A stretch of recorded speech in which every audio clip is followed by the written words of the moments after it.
Como siempre, damos gracias al Señor por la palabra. Como dice Isaías, capítulo 6, que leíamos el día de ayer, en el versículo 1. En el año en que murió el rey Usías, vi yo al Señor sentado sobre un trono alto y sublime, y la orla de su manto llenaba el templo. Por encima de él habían serafines, cada uno tenía 6 alas, con 2 cubrían sus rostros, con 2 cubrían sus pies, y con 2 volaban. Y el uno al otro daban voces diciendo: Santo, santo es Jehová de los ejércitos, toda la tierra está llena de su gloria. Gracias, Señor, por Cristo Jesús. ¿A quién invocamos? Como sangre, como vida, como denuedo, como gloria. Lo invocamos a Jesús en su nombre. Según el libro de Isaías, fue Cristo quien se le apareció a Isaías.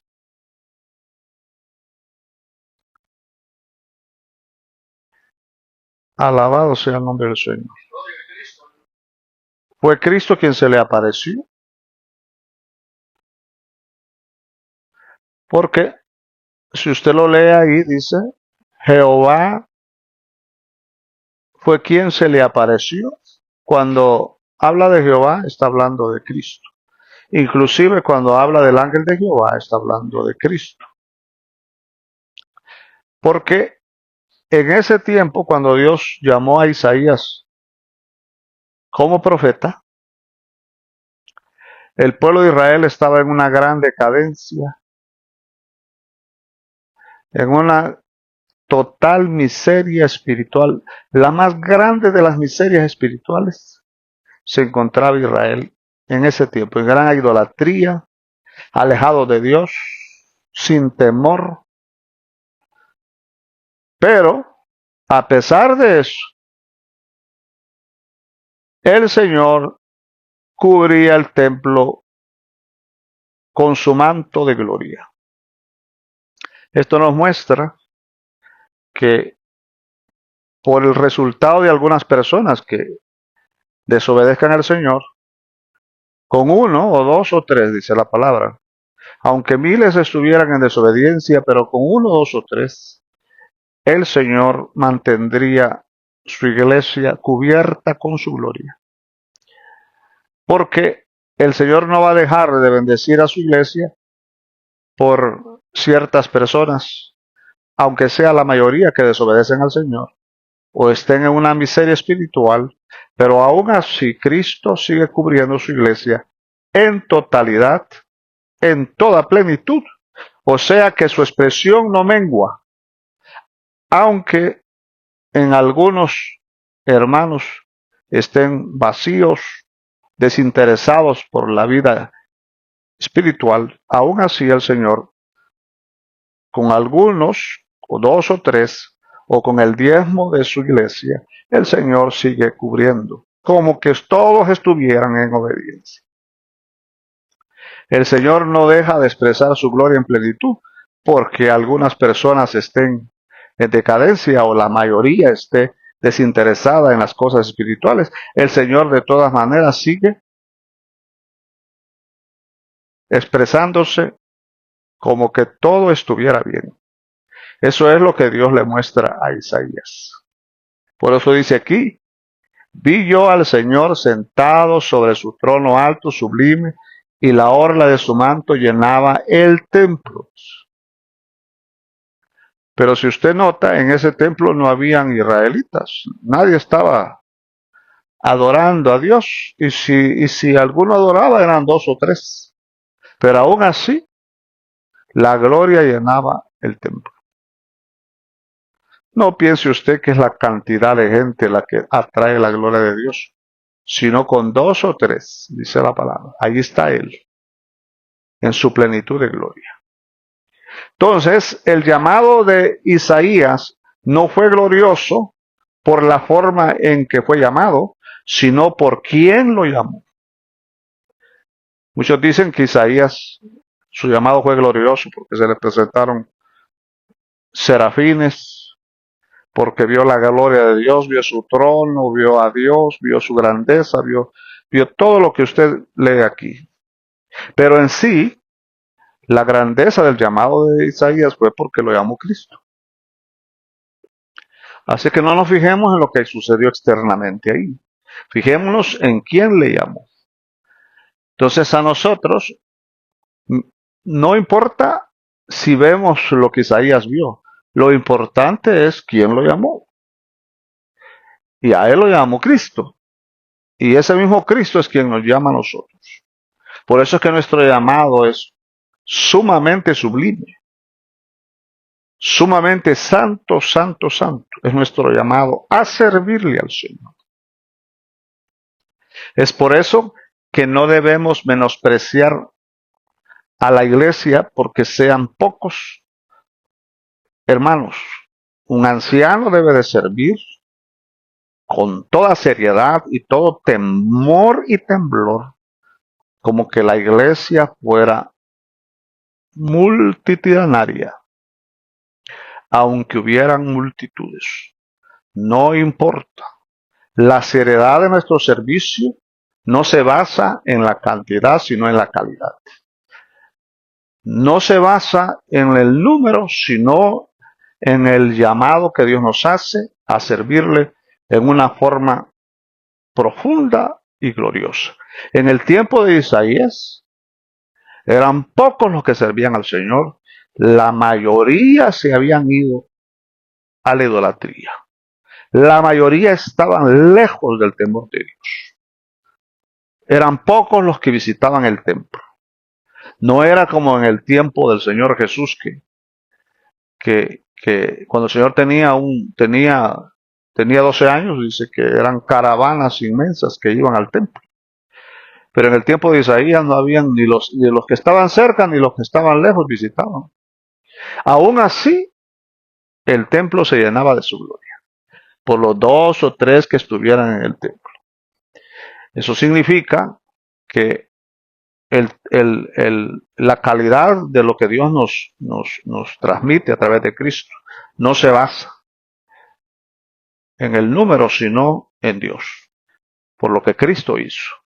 Así es que nuestra responsabilidad es servirle, porque muchos le sirven al Señor con gran temor y con gran responsabilidad cuando están en una congregación numerosa. Pero cuando la congregación es de poco número, son irresponsables. Pero no se han dado cuenta de que el servicio del Señor no se basa en la cantidad, no se basa en el número, sino en quién nos llama. Y en este caso es Cristo. Por eso le servimos con honor. Y es lo más alto y lo más sublime y lo más glorioso. Es que el Señor nos haya llamado a servirle. No hay nada más grande que eso. Entonces, por eso es que no nos fijemos en la forma en que Isaías fue llamado.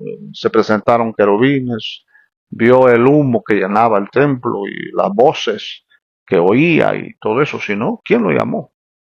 Entonces, ¿quién lo llamó a usted? Si a él lo llamó Cristo y a nosotros también, entonces nosotros también debemos tener el mismo sentir que tuvo Isaías, que nuestros labios son inmundos y que no merecemos, pero aún así el Señor nos llamó.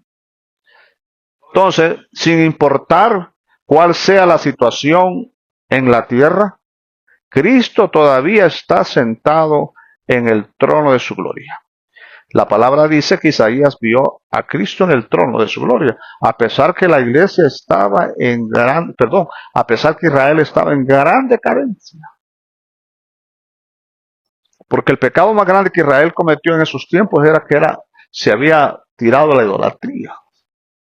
Pero aún así, el Señor no dejó de manifestar su gloria. Entonces, la gloria que hoy tenemos es superior a la gloria que tuvo Pablo, que tuvo Pedro, porque el Señor no se basa en porque eran apóstoles o porque o porque era el comienzo de la iglesia, o porque el Señor estaba en la tierra físicamente. No se basa en eso. La palabra dice que la gloria del Señor es mayor hoy. Eso significa que no importa la calidad, la cantidad de personas, sino en quién está con nosotros. No importa la cantidad, porque la gloria no la expresan 2 o 3 o 4 o 20 o 2000 personas. La gloria la expresa el que se manifieste, y en este caso es Cristo. Si Cristo está ahí, ¿qué le importa quiénes estén y quiénes no estén? Es su gloria, siempre se expresará igual. Siempre va a ir en aumento. Solo que la palabra dice. Entonces, a pesar de cómo estaba el pueblo de Israel, el Señor estaba en el trono sin moverse. No estaba el Señor asustado, no estaba el Señor. Isaías no lo vio al Señor ahí afligido, preocupado, sino que lo vio sentado, el Señor inconmovible. Eso significa que al Señor no lo mueve nada de lo que sucede en la iglesia, en la tierra, en el mundo, nada lo mueve. Él sigue sentado, porque Él es el que tiene el control de todo. Él sabe a dónde van todas las cosas. Entonces, por eso Isaías lo vio al Señor sentado en su trono. Entonces, la gente ha caído, pero Cristo y su trono permanecen inalterables. No se altera, no se cambia. Ese trono permanece sin alteración. ¿Por qué? Porque no importa cuántos caídos hay, no importa cuántas personas estén alejadas del Señor, no importa nada de eso. Lo que importa es que Cristo está en el trono, y eso es lo que Isaías vio. Isaías dejó de ver lo que sucedía en la tierra y volvió a ver al Señor. Y eso es lo que debemos de hacer nosotros. No nos debe de importar lo que sucede en la tierra, solo debe de importar lo que sucede a Cristo. Lo que Cristo, se significa para nosotros. Eso es lo más importante.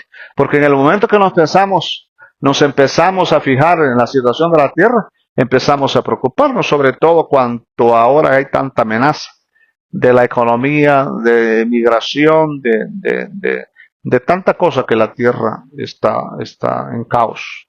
Pero aún así el Señor sigue siendo el mismo. Él no cambia. Entonces Isaías, mientras la tierra estaba en gran desgracia y el pueblo de Dios se había alejado de Dios en plenitud, se habían alejado de Dios, aún así Isaías mantenía sus ojos hacia Cristo en su trono. Si mantenemos nuestros ojos hacia Cristo en su trono, usted no tendrá de qué preocuparse. En el momento que usted deja de ver a Cristo en su trono, inmediatamente usted se va a preocupar. Porque entonces va a caer en la preocupación del mundo. El mundo tiene razón en estar preocupados porque ellos no tienen una visión. Nosotros sí la tenemos, una visión clara. Y esa visión es que Cristo no cambia, ni su trono se conmueve. Su trono es fiel. Él es el mismo y su gloria sigue llenando la iglesia. El mundo sigue, como dice Isaías, la tierra está llena de su gloria. ¿Cómo puede estar llena la tierra de su gloria si todos estaban alejados? Las naciones en decadencia y todos estaban en idolatría. Hasta el pueblo de Dios se había ido a la idolatría. Pero ¿cómo es que Isaías dice que la gloria de Dios cubre toda la tierra? Porque no cambia Dios. Él dice que si nosotros somos infieles, Él sigue siendo fiel. Si el hombre se mueve, el Dios no se mueve, Él permanece para siempre. Entonces no importa quién amenace ni quién habla, son títeres. Ellos no pueden decidir la situación de nuestra vida. Esa la decide el que está en el trono, no el que está en una silla que ni siquiera de oro es como la de aquellos tiempos. Chapeada de oro será la que usa Donald Trump. Él no puede decidir. Ahí era una pareja, del Tesla y Donald Trump. Ahora que parecía que eran los más grandes, se sentían los más grandes de la tierra. Ahora están peleando como niños los dos ahí. Están como enemigos. ¿Se da cuenta usted? Dios hace que ellos al principio parecían novios y ahora parecen enemigos y rivales. Gloria al Señor. ¿Quién los pone así a pleito? El Señor. Para que se dé cuenta usted. que no importa cuánto dinero tenga y cuánto poder tenga, el Señor los hace que entre ellos mismos se vuelvan locos. Alabado sea el Señor, porque dicen palabras que no deben de decir. Nosotros dos se agarraban de la mano, vamos a vencer, vamos a triunfar, y parecía que ellos tenían el control del universo. Entonces ahora están peleando entre ellos dos. Así hacía el Señor con el pueblo de Israel y las naciones. Cuando las naciones se burlaban de Israel por ser un pueblo pequeño, dice que los ponía en guerra entre ellos mismos. Alabado sea el nombre del Señor. Así es que no se preocupe. Satanás pelea con sus propios demonios y los demonios pelean entre ellos mismos. Alabado sea el Señor. De otra manera, los espíritus diabólicos no le hubieran dicho al Señor, no nos envíes al abismo. ¿Por qué? Porque allá abajo van a ir a sufrir, van a ir a pelear y van a ser derrotados, porque los que están allá ya tienen una extrema ira por estar encerrados. Dicen que no hay hombre más malo, el más malo no es el que está afuera, sino el que está preso. Ese aprende las artimañas más astutas para sobrevivir ahí donde está. Gloria a Dios. Oh, sí, tiene.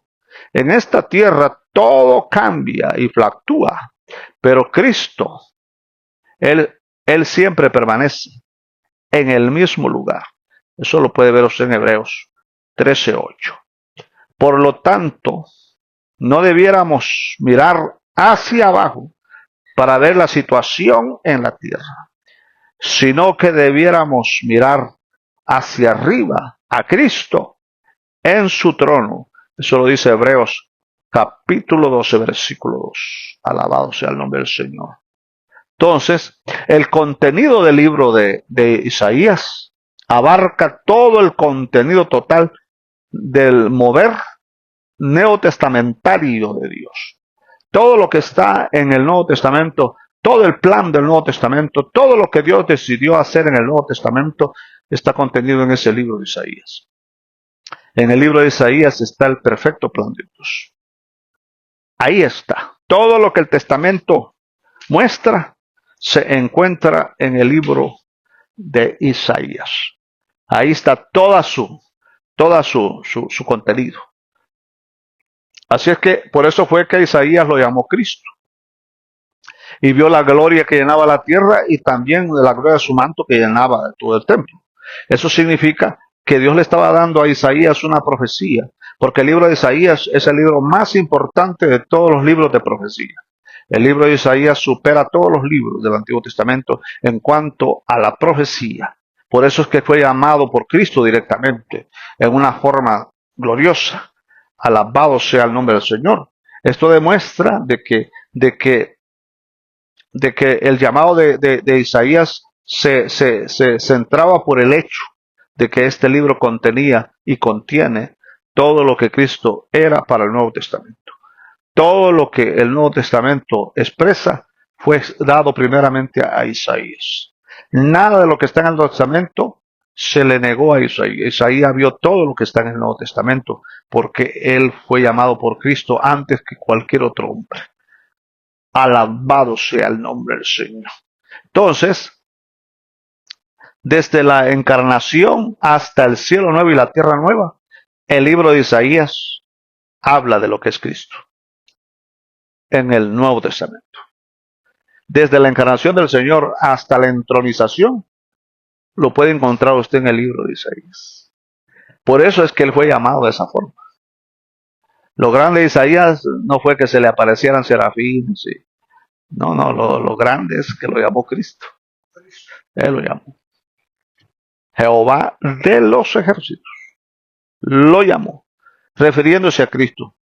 Entonces, según la profecía de Isaías, el Cristo que fue procesado para cumplir con el propósito divino, en la centralidad y universalidad de la gran rueda que vio Ezequiel.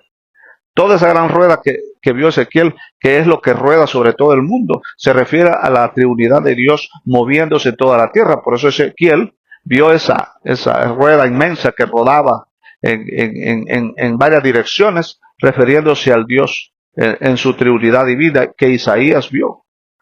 vio el mover de Dios en toda la tierra. Por eso Isaías no se preocupaba de lo que Israel era o de lo que... Al principio sí se preocupaba antes de esta visión, pero cuando él obtuvo esta visión, se enteró de que el Señor permanecía siempre glorioso y que la tierra seguía llena de su gloria a pesar de la maldad que había, y que la iglesia, o sea Israel, estaba llena de su gloria a pesar de que todo lo que Israel se había alejado de Dios. De igual manera ahora, no importa cuán lejos el hombre pueda estar del Señor, o cómo esté la iglesia, o a dónde vaya la iglesia, el Señor sigue llenando a su remanente de su gloria. Eso no cambia, porque el Señor es fiel con su pueblo, con los pocos que le sirven, con aquellos que tienen temor en el servicio. Porque para servirle al Señor hay que tener un temor y temblor. Por eso usted puede darse cuenta cómo es que yo siempre estoy esperando para poder expresar la palabra. Siempre estoy ahí. No importa las cantidades, ni los que apoyan o no apoyan, sino que estamos por el temor de quien nos llamó y agradecidos por quien nos llamó, y estamos contentos y felices por quien fue que nos llamó. Nuestro llamado va más allá del entendimiento humano, dice la palabra. No se puede medir lo grande de nuestro llamado, sea llamado de anciano, sea llamado a cualquiera de los cinco ministerios, no importa cuál sea. Si es diácono, si es sugero, si es un pequeño o grande. El llamado es lo que vale. ¿Quién fue el que nos llamó? Y por eso es que nuestro llamado tiene renombre ante la grandeza del Señor. Entonces, para la realización de su mover en su plan eterno, eso fue lo que vio según Ezequiel 1:15. Esa rueda divina que se movía era la Trinidad de Dios para la realización de su mover. Esa rueda se movía en la Trinidad de Dios para realizar el mover de Dios. Y ese mover de Dios es el que nosotros hoy tenemos por nuestro llamado. Somos escogidos para llevar a plenitud el llamado de Dios, que es manifestarse a través de su iglesia. El deseo más grande del Señor es tener su manada pequeña en el cual Él se pueda expresar y manifestar a plenitud. Por eso decimos, y lo podemos decir con seguridad interna, que no se basa en la cantidad de personas, sino en los que han tenido la visión. Porque donde da 2 o 3 congregados en su nombre, quiere decir en su visión.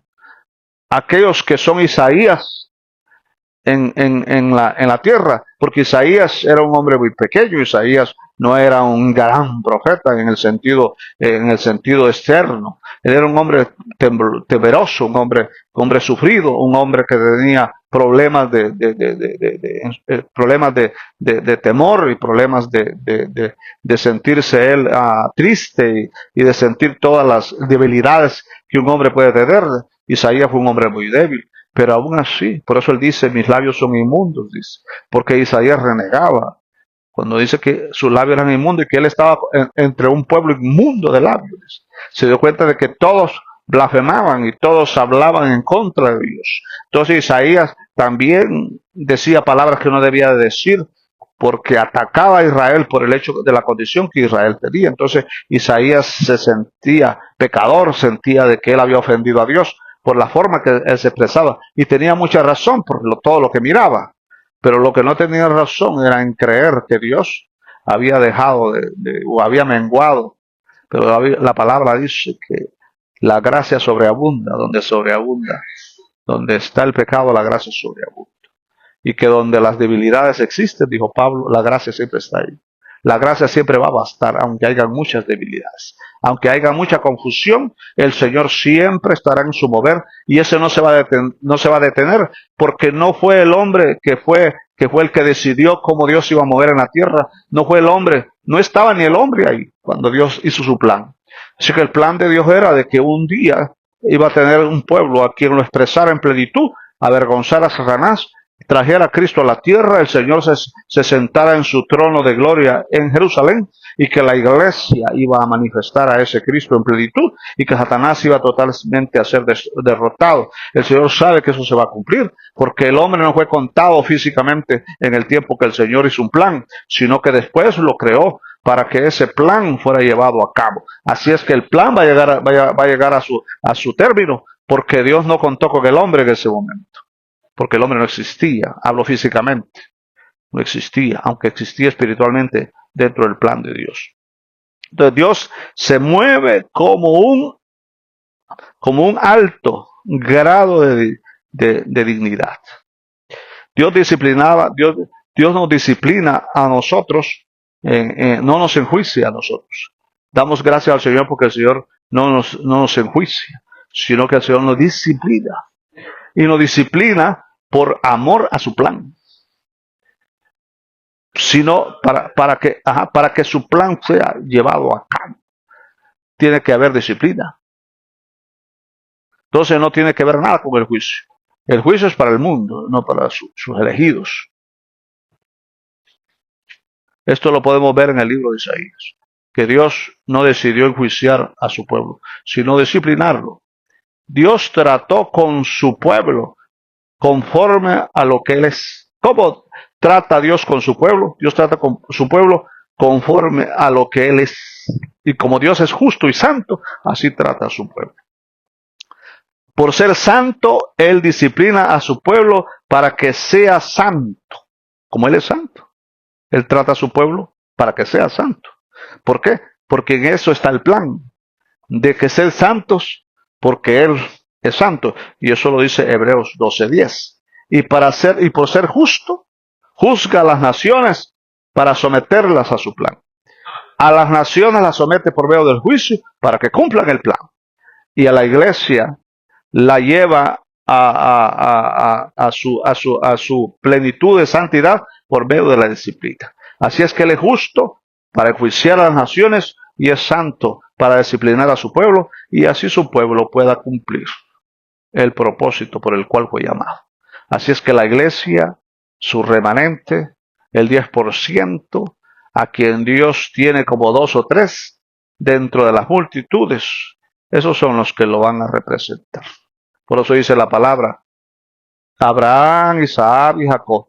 Eso es lo que se menciona en todo el Antiguo Testamento. Abraham, Isaac y Jacob. Y con esos 3 varones llegó a cabo todo lo que Dios quería. Toda su gloria se expresó con Abraham, Isaac y Jacob. Alabado sea el nombre del Señor. Y Él dice, y no soy yo Dios de muertos, sino de vivos, indicando de que esos dos o 3 siguen hoy. Siguen los Abraham, los Jacob y los Isaac y los Jacob. Siguen los 2 o 3. Alabado sea el nombre. El Señor no necesita una gran multitud, porque su gloria no se expresa por la cantidad, sino por los que eligió antes de la fundación del mundo. Que el Señor nos tenga misericordia y su sangre nos cubra a todos.